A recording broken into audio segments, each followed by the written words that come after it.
What's going on, guys? My name is Wade with TechDaily. So it's no secret that Samsung releases a ton of phones throughout the year, and it can definitely be a bit overwhelming trying to figure out which one is right for you. To hopefully make things a little easier, in this video, I'm gonna go over what I consider to be the best Samsung phones to buy right now through summer 2021 across all budgets and price ranges. Everything from the flagships to the mid-rangers, and even some super affordable prepaid options as well. I think there's really something here for everyone. There's obviously a lot to go over, so I won't waste any more time, but before we get into it, I do just want to take a quick second to thank Mercari for sponsoring this video. Mercari is an app that makes it super easy to buy and sell just about everything. If you'd like to snag a great deal on a smartphone, for example, you can find lots of discounted devices listed here in the app, and all these listings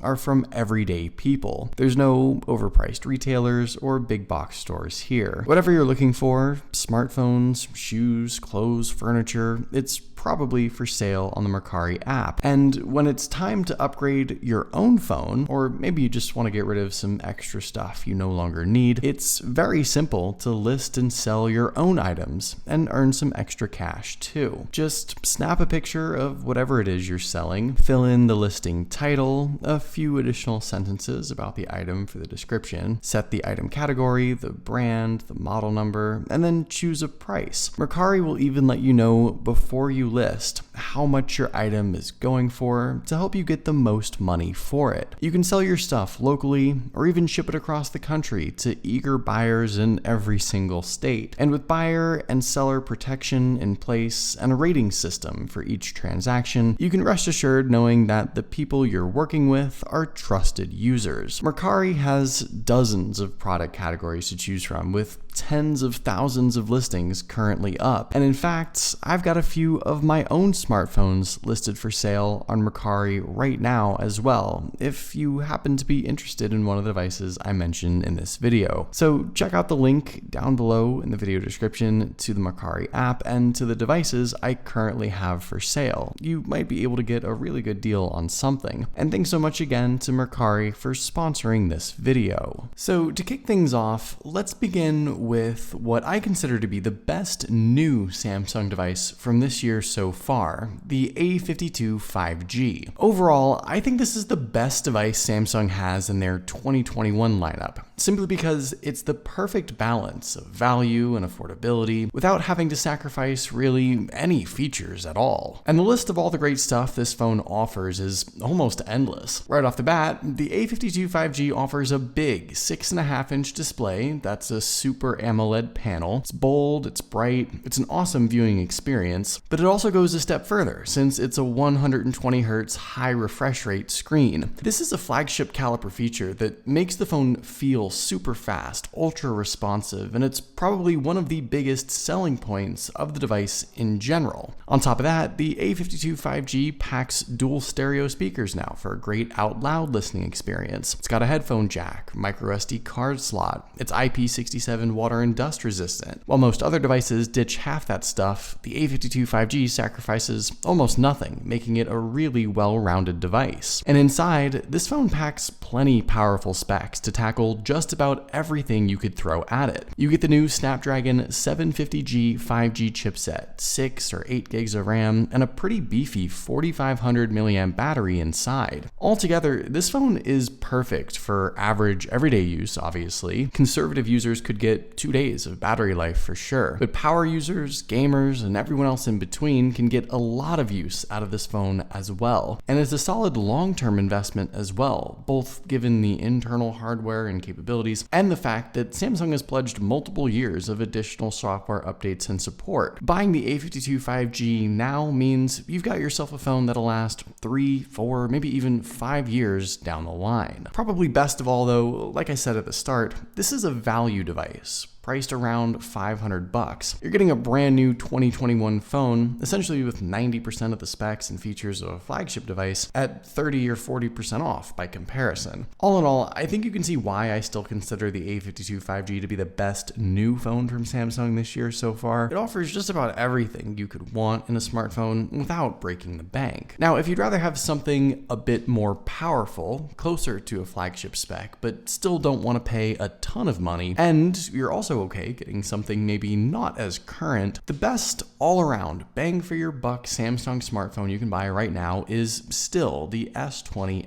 FE. I'm not going to spend too much time talking about this phone simply because I just put out my updated 2021 review where I explained why this device is still so good, even nearly a year after its initial release. But it mainly boils down to this. The S10 FE is effectively Samsung's top-of-the-line S20 flagship phone with just a couple little things removed. And yet, when it launched last fall, it was priced 30% less than the flagship. You have features like a top-of-the-line Snapdragon 865 5G processor inside, a 120Hz Super AMOLED display, fast fingerprint sensor, the perfect triple-lens camera setup, all the wireless charging features, and a big battery too. This device, for all intents and purposes, is as close to a top-of-the-line flagship phone as you can get without outright calling it that. The only things Samsung took away really were the 1440 resolution on the display, the super zoom camera capabilities, and 8K video, but that's it. Nothing particularly important or all that useful. Everything else is the same, and now that the S20 FE has been out for quite a while, you can snag one of them from places like Amazon for $500 or less. It's an absolutely ridiculous value. Nothing else in Samsung's lineup, not even from this year, competes or compares with what this phone offers right now. And I think out of every Samsung device on the market, this is and will continue to be the best all-around deal, the best value, just the best buy you can make if you want a Samsung device. Now, one common question I see from people looking to get a really, really good deal on a smartphone is how old can you go? What's the most discounted, depreciated device from maybe the last 2 or 3 years that still holds up today and still has some life left in it for the future? And the answer to that, I think, at least from Samsung's lineup, is the S10. This was the flagship phone for March 2019, so it's been out for more than 2 years. And obviously, it's depreciated a ton from its original $899 price tag. On Amazon, you can get a renewed S10 for close to $250, essentially 75% off. But with that, you're getting a fantastic device to say the least. This is another phone that I recently re-reviewed. I found it to be not only exceptionally good right now, but also a device that I believe likely has some 2 or 3 more years of life left in it at least, for both quality of use and software support and updates. Spec-wise, the phone has a Snapdragon 855 processor inside, plenty powerful and not that far off from even the newest 2021 chipsets as far as speed and performance. On the software side of things, you've got Android 11 and One UI 3 on this phone already, and it makes it feel fresh and new. The design, I think, is also timeless. The hardware is truly premium with glass and metal all around, even more premium than some of Samsung's phones today. The camera setup is plenty capable, and while you maybe don't get that fast and responsive high refresh rate display, the screen on this thing is sharper and crams in more megapixels than almost anything Samsung offers in 2021. 550 pixels per inch, a 1440 resolution display, and a dynamic AMOLED panel with HDR10 Plus support. Really still one of the best viewing experiences on any device you can find right now. And if there's one thing to learn with a phone like the S10, it's this. Today's smartphones really aren't that much better than previous generations anymore. The differences are becoming harder and harder to pick out. So what we wind up with here is a 2.5-year-old flagship device that's depreciated 75 or 80%, but is just as good, and in some regard, maybe even better than $700, $800, $900 phones you might see today. The S10 is the epitome of value, and I'll also say too, by extension, the S10e, the smaller, more compact, and somewhat forgotten alternative option in the S10 lineup. This is also a great buy, and even a bit more unique, I'd say, since the size and form factor at 5.8 inches really isn't offered anymore. You do sacrifice a little bit with features and specs, but you save a little more money too. All in all, it's really just crazy to me how little you can spend nowadays and yet still get, in my opinion, just a phenomenal phone like the S10. For those of you who need a stylus in your life, the S Pen from Samsung's Note line, the options here are a little slim, and unfortunately it does look like the Note line as a whole has been canceled or discontinued with regards to future releases, but the ones that are already around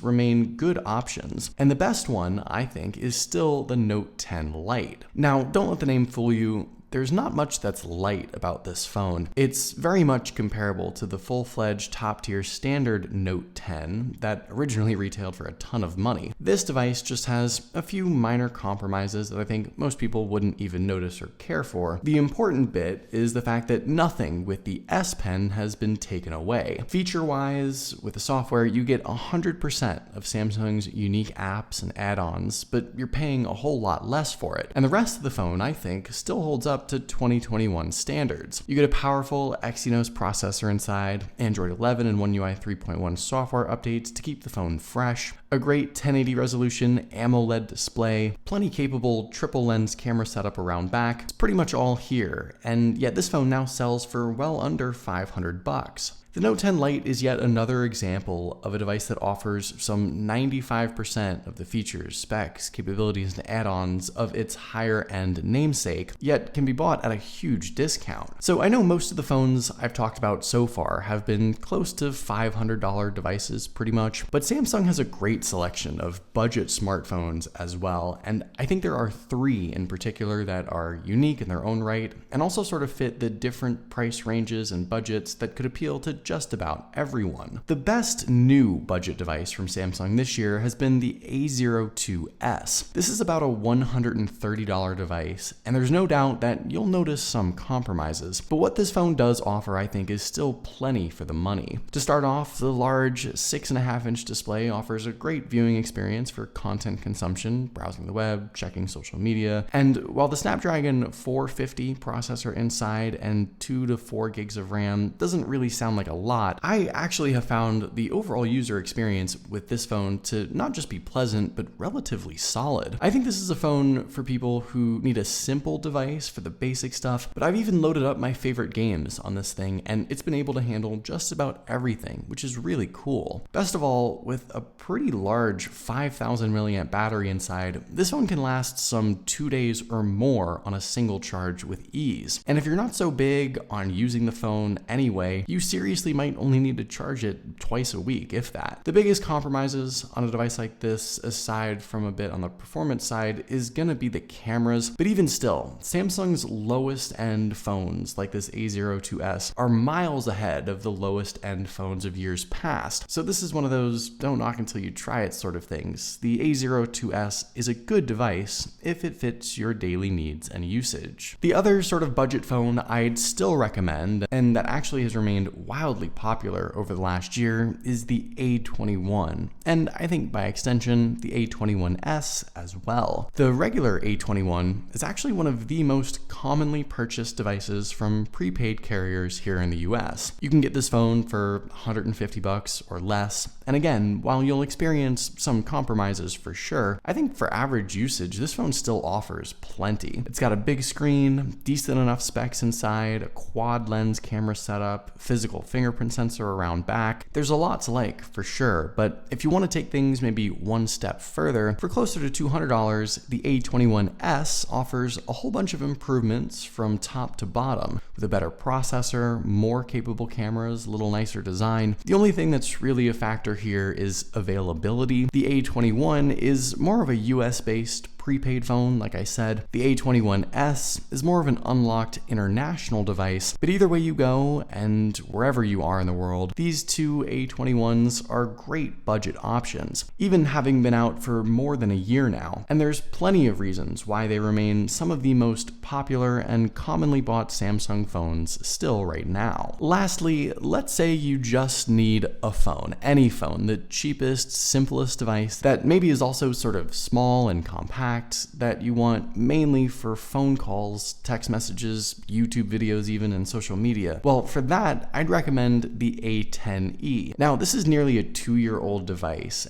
and it's a 2-year-old bottom tier A series device, so you have to keep your expectations in check here. There are a lot of compromises, from the internal specs to the single camera setup to the plastic build, but brand new, this is now a $50 device. And in the US, prepaid networks are offering this phone practically for free. Considering how little you might be spending, you're still getting a phone that works. It can connect you to the world, you can check your apps, browse the web, use GPS, Twitter, YouTube, that kind of stuff. You aren't going to be able to push it too hard. Definitely no gaming or anything like that, but it's a basic device for basic needs at an incredibly low price, still from a big name company like Samsung. I think it's about the cheapest and oldest you should go nowadays. It still has some life left in it, I think, and it's sort of unique too, being so small. Samsung just doesn't really make any small, compact, super inexpensive phones anymore, so this is kind of the only option that fits those criteria. But even still, with all those compromises and my warnings to you, the A10e is decent enough to keep you connected to the world if you need to be. So there you go, those are all the different Samsung phones I'd be recommending right now across a whole bunch of different tiers and price points. What do you guys think about my choices here? Would you recommend any other devices that I didn't mention? Let me know in the comments down below. I'd love to know your thoughts, of course. But hopefully you guys did enjoy this video. Be sure to follow TechDaily on Twitter and subscribe to the TechDaily YouTube channel if you haven't already, and I'll see you guys later.